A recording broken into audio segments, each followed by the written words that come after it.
This is Business Edge on News Central. I'm Tolulokwe Adeleru Balogun. Our headline story: South African wealth tax. Now, taxing the rich in South Africa is projected to increase the Rainbow Nation's earnings with $10 billion. Recent research showed that this is possible. We'll focus on the facts around this and explain the possibility of Africa's most industrialized nation getting more from its wealthy. We'll also touch base with a few stories we're keeping our eyes on with NC4 to watch before we wrap up the show. Welcome. This is Business Edge.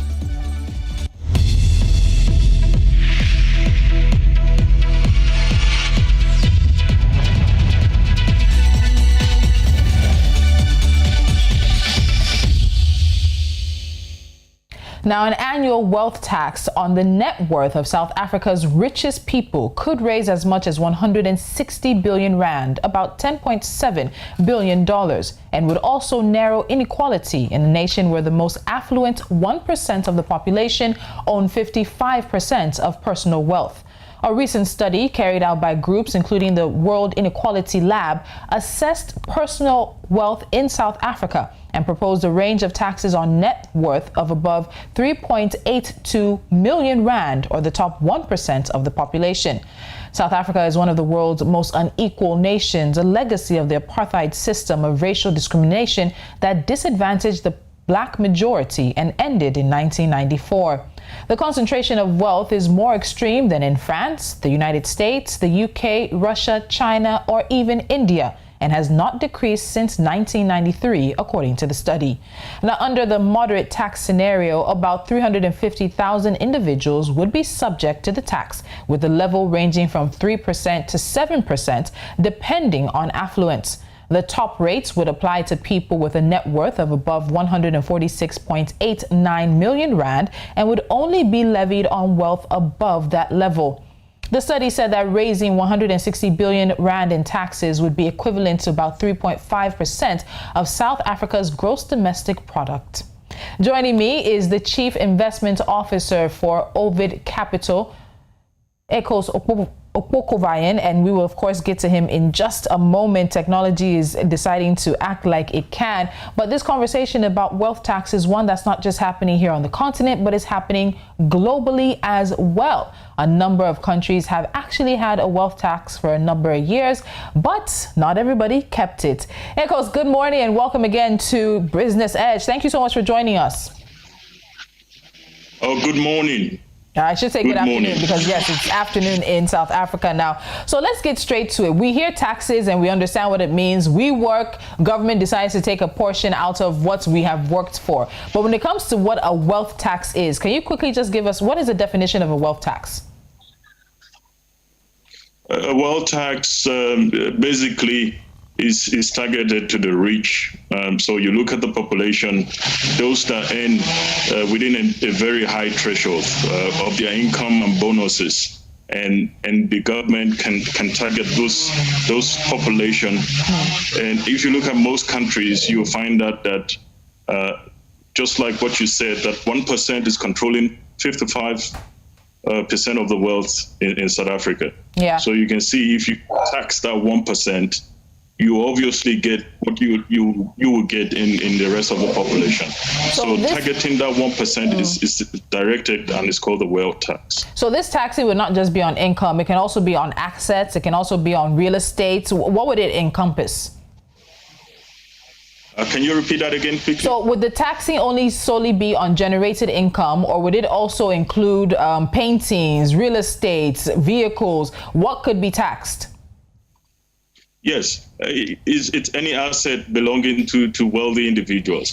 Remember, this is not company tax. It could be what you own, like your toys, your expensive cars, even jewelry. It can go as well as anything that you own that is of value, and which government can get tax revenue from. Okay, so now according to this study, taxing the rich is a good policy tool that would help debt reduction. Tax the rich, reduce your debt. Do you agree with this? Yes, of course. I think, first of all, you have to look at the country, and you have to look at the population that are rich and the inequality. If you look at South Africa has a very huge inequality between the poor and the rich. And previously, advantaged and previously disadvantaged. And that inequality will show the country how to deal with its tax. But definitely in most countries, the rich are always taxed more. And it's a given. It's how much you want to tax the rich. But there needs to be a balance. You cannot make it a war between the rich, the poor, and the government. There needs to be a balance. And for me, I would say, most importantly, I know most African countries are struggling to look for extra revenue.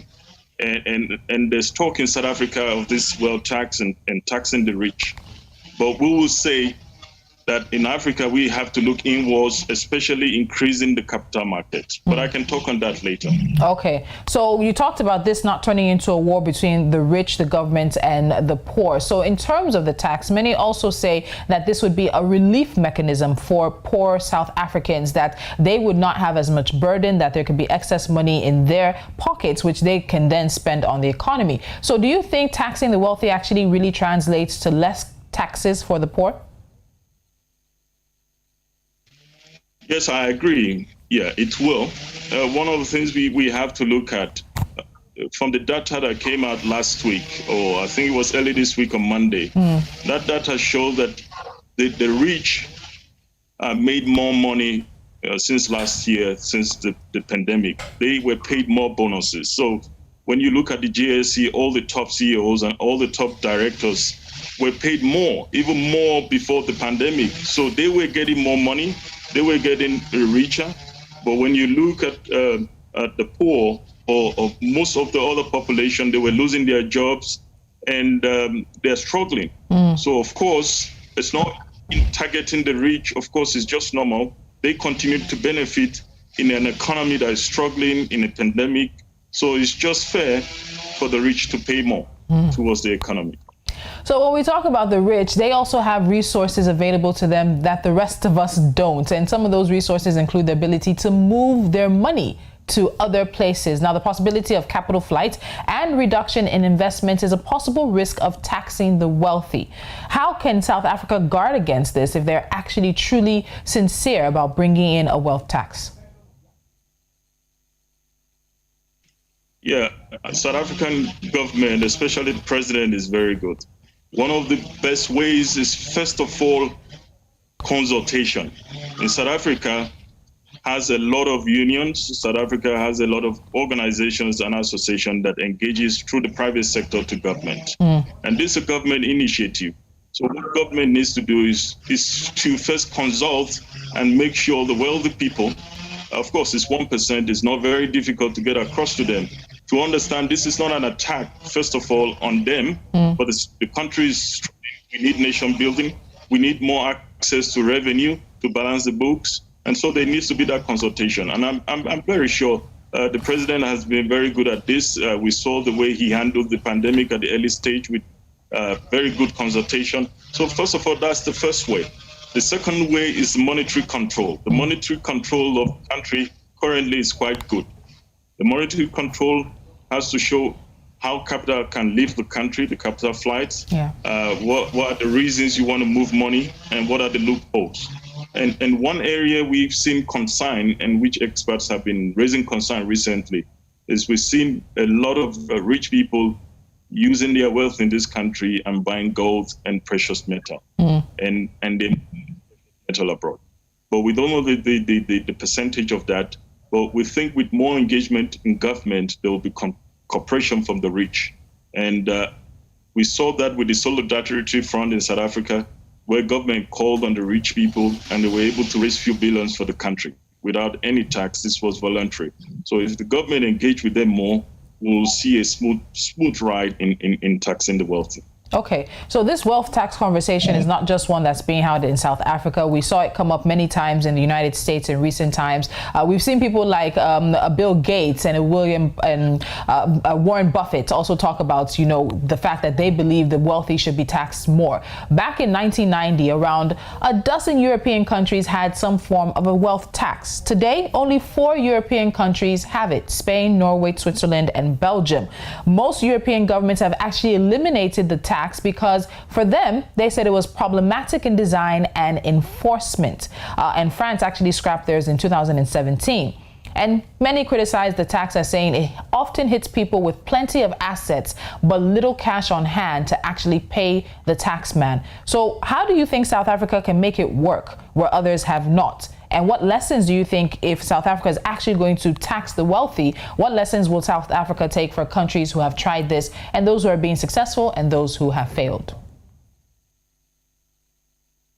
You see, like I said in the beginning, each country must look at its culture, its dynamics. South Africa is a quite different country. South Africa had apartheid for over 60 years, and it's the country with the highest inequality in the world.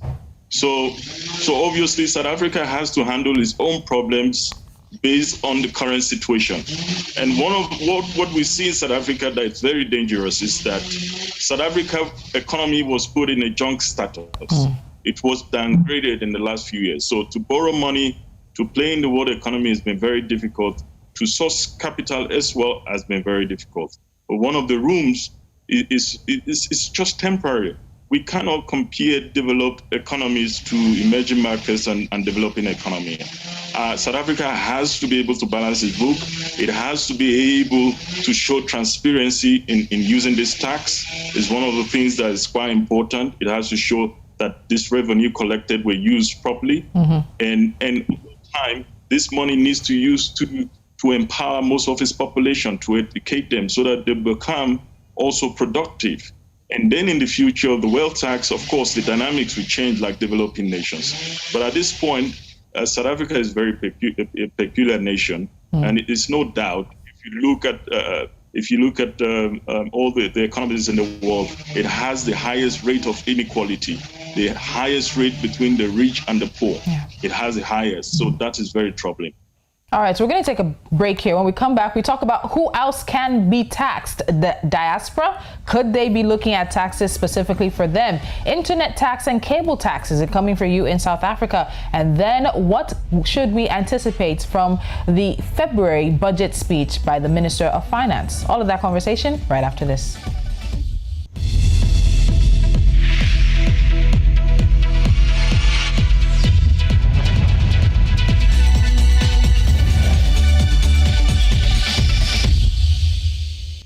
Thank you so much for staying with us. This is still Business Edge and the conversation around taxing South Africa's wealthy. That's part one of our conversation. Now we moved on to looking at who else might be taxed, because South Africa does find itself in quite a precarious financial situation. My guest is still with me. So Ekos, let's look at this. Now, South Africa has also been looking at taxing even diaspora workers in order to increase its revenue base. How feasible is this really? And they're actually not the only African country that has sort of brought up this conversation about taxing diaspora workers. We know that Eritrea introduced what has been a very criticized tax, but a lot of other countries are also looking at it as well. What are your thoughts on this? Yes, look, South Africa, there's no hiding it that South Africa is in problems in terms financially, and South Africa is looking for opportunities to increase its revenue as much as it can. And one of the ways is looking at the diaspora tax. But I don't think it's going to come anytime soon.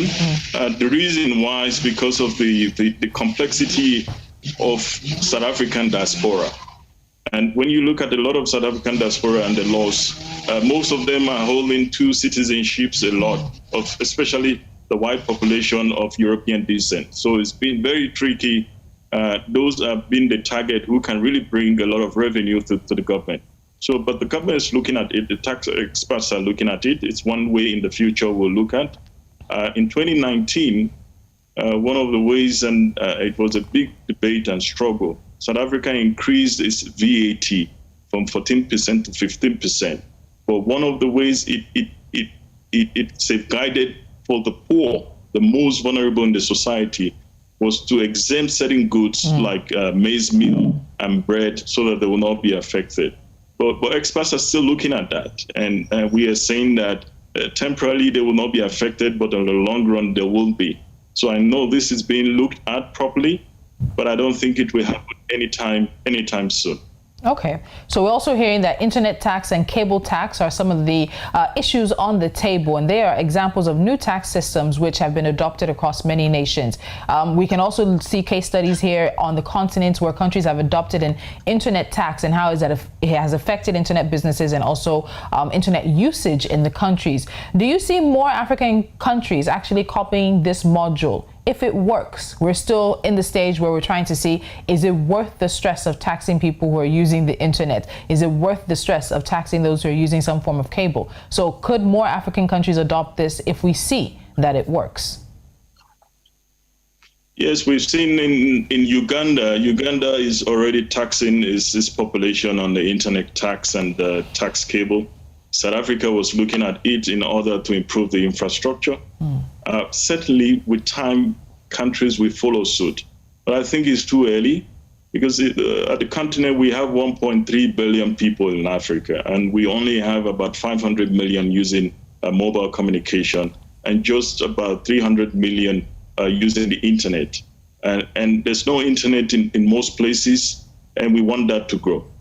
So, of course, once we see the migration of more users using the internet and to improve the infrastructure, once we see more economic activities moving from hand to hand, person to person to digital, then most government will move into that. But it shouldn't be rushed. It should be balanced so that it does not discourage and it does not exempt, especially those in the rural areas who are poor in those economies, because Africa has a lot of inequalities and a lot of poorer countries. So that's why I don't think there should be a rush, but we see this going slowly in the future. I know governments are desperate for revenue, but we also must be careful. We must allow this internet economy to grow properly, to bear its fruits. All right, I want to see if you can tell the future for us. So South Africans have been told to brace up because there may be an increase, very likely, in taxes announced when the finance minister makes his budget speech at the end of February. There's support, and because of the efforts that the Treasury is making to support the COVID-19 vaccine rollouts, that seems to be one of the reasons taxes may be increased. This is also combined with high unemployment, and what is a shrinking tax base has spelled trouble for a country that is already in financial trouble. The finance minister penciled in about 40 billion rand in additional revenue through taxes by 2024. Starting with 5 billion rand in 2021-2022, 10 billion in 2022 to 2023, 10 billion also in 2023 to 2024, and 15 billion from 2024 to 2025. Where do you really think these taxes, the money, will actually come from? And while we're about a month out, what do you also think will be announced in that budget speech? For sure, I think the wealth tax is going to go in because that's already 10 billion in extra revenue. That's a given. And but I would say something. One of the struggle is because of the dynamics of the race population in that wealth gap. So in that race population, the 1% is mostly South Africans of European descent. And over time, there's been a struggle not to put that because politically it will seem as if there was a target in that race.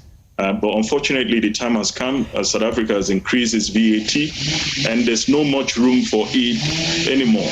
So I see definitely one of the areas is the wealth tax that has to come in. We are also looking at taxes in alcohol is going to come in, taxes, more duties in cigarette. And there's still debate on the fuel tax to see the fuel tax and how to do it. So those are basically more indirect tax. But of course, no one in our circle wants to be the finance minister at this time, especially in the last 3 years. Yeah, so no one wants to be in that difficult position.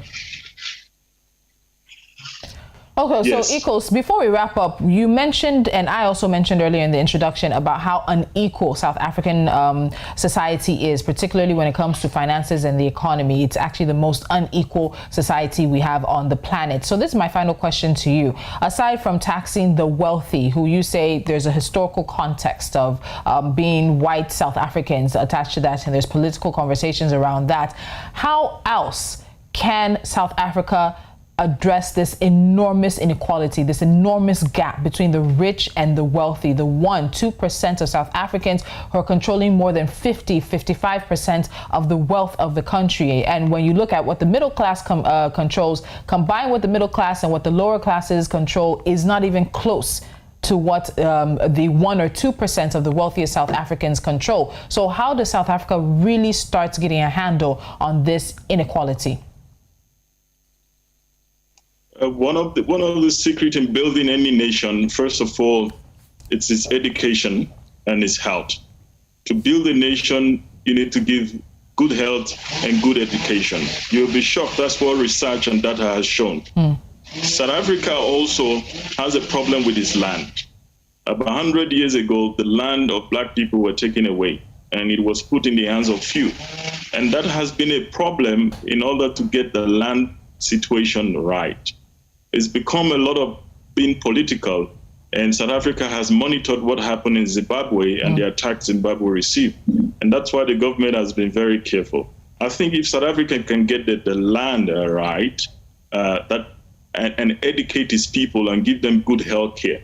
Because what is happening, what we're seeing in the continent, we're seeing a situation where everyone is saying that Africa will have the youngest population. But if that population is not given education and the skills, they will just become consumers, and this is my worry. Yeah. But every time most governments in this continent are looking for short-term solution because of course, the media and the political background. But I think there needs to be a long-term plan on how to educate these people. And one of the ways I mentioned before is that we need to increase our capital market, also either regional or continental. We need to pull a bigger capital market where companies can go and also liquidate and source more cash flow. Because what we see continuously in the continent, if there's a boom anywhere in developed nations, we always see capital outflow and our currency dips, and we are always spending that. But guess what? We're the richest continent. We have all the mineral resources, but we don't control the price, and we can't even raise capital. We always have to go to Europe. But one of the ways is putting governments need to come together, and we are hoping the African Free Trade Continental Agreement will help to increase that. Okay. But there needs to be a long-term fix. It cannot be short-term anymore. All right, so I think there's a fantastic note to end this conversation on. Thank you so much, Ekos Akpokabayen, for joining me on Business Edge. We'll definitely be talking to you sometime soon. Do have a good day. All right, as we wrap things up, that means it takes us straight to NC4 to watch, and here we go. Mining royalty company Altus Strategies has signed an agreement with the Egyptian Mineral Resources Authority to receive a gold exploration license in the country. The company, which acquired La Mancha Holding, in which Egypt's billionaire Sawiri's family has the largest stake, said the license applies for the AKH Gold Limited exploration in the country's eastern desert. Kenya's National Treasury says the country will reduce its budget deficit to 7.5% of gross domestic product in the 2021-2022 financial year. This is a 1.5% drop from 9.0% this fiscal year. The Treasury document shows that economic growth is expected to rebound from the virus-induced slump, expanding by 6.4% this year from an estimated 0.6% last year. Ivory Coast Domestic Cocoa Traders Association, GNI, has called on the country's regulator to introduce reforms that would end the dominance of 6 multinationals in handling the West African country's cocoa exports. GNI, which represents 15 domestic cocoa companies with purchasing and export capacity of about 300,000 tons of beans a year, said their survival depends on introducing the changes. And finally, the Central Bank of Nigeria has appointed 3 pre-shipment inspection agents and 2 monitoring and evaluation agents for the nation's non-oil sector. In a statement, the CBN said each of the appointed agents would cover an allocated area of the country. The areas include Northwest and North Central, Southwest and South South, and Southeast and Northeast. And that's it on this edition of Business Edge. As always, thank you for joining me. Don't forget to follow us on social media. We are at News Central TV. Head to our website, www.newscentral.africa, and also download our mobile app. We are on Play Store and Apple App Store. Till next time, I'm Tolulope Adeleru Balogun.